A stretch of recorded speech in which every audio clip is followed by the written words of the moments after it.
Welcome to Grace Today, a daily blog designed to encourage you and equip you with the Word of God. Let's begin. All right, today we're going to look at the book of Daniel. This is often included with the minor prophets. It's actually considered part of the writings in Hebrew tradition, but it's situated in our English Bibles between the major and the minor prophets. So we're going to take it as it comes in our English Bibles. But the book of Daniel is an incredible book. It's a favorite book for a lot of people, mainly for the stories at the beginning, but for multiple reasons. But one thing I think that's important to understand is that in the book of Daniel, Daniel is not the star. The God of Daniel is the star of the book of Daniel. And I think sometimes when we think about the narratives and Daniel and his friends and in the fiery furnace and in the lion's den and standing up to the king's edict even, we tend to want to make them the star and make them the brave example to follow. But really it is God who is the star. These men are empowered by faithfulness to God. That should be what points us to. This book should point us to worship.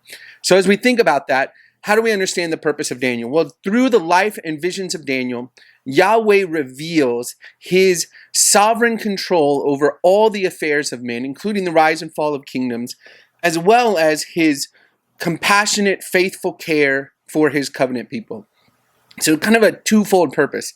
Yahweh displays that he is in sovereign control of all the affairs of men, including the rise and fall of kingdoms, and he also displays his compassionate, faithful care for his covenant people. How will we break this book down in terms of an outline? Well, I break it into two parts. The first 6 chapters, you really have narrative for the most part. There is some dreams and some vision interpretations, but for the most part, it's narrative. That's where you have them coming into captivity, standing up, not wanting to take the king's food, remaining faithful in those things, some dreams. The friends are thrown into the fiery furnace, but preserved by the Lord.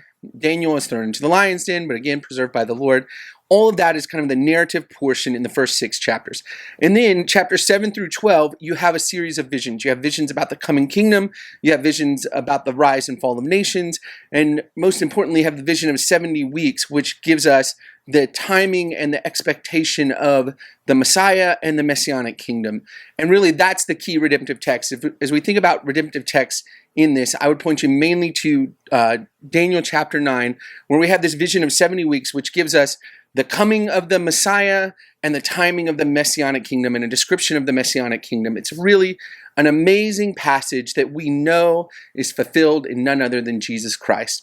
So that's the book of Daniel in a survey fashion. I hope you're encouraged by that. I hope as you continue to read, and particularly as you read the book of Daniel, as we go through this survey study of history, of biblical history, you will see God as the star of the show. God is the one who is in control of all things and caring for his people. And it's because he is in control and because he cares for his people that we can take great comfort from his word and worship him in response. And I hope that's your response to reading the book of Daniel. I love you, Grace Community. I'm praying for you. Have a great day.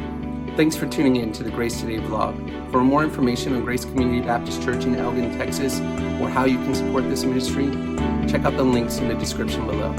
See you tomorrow.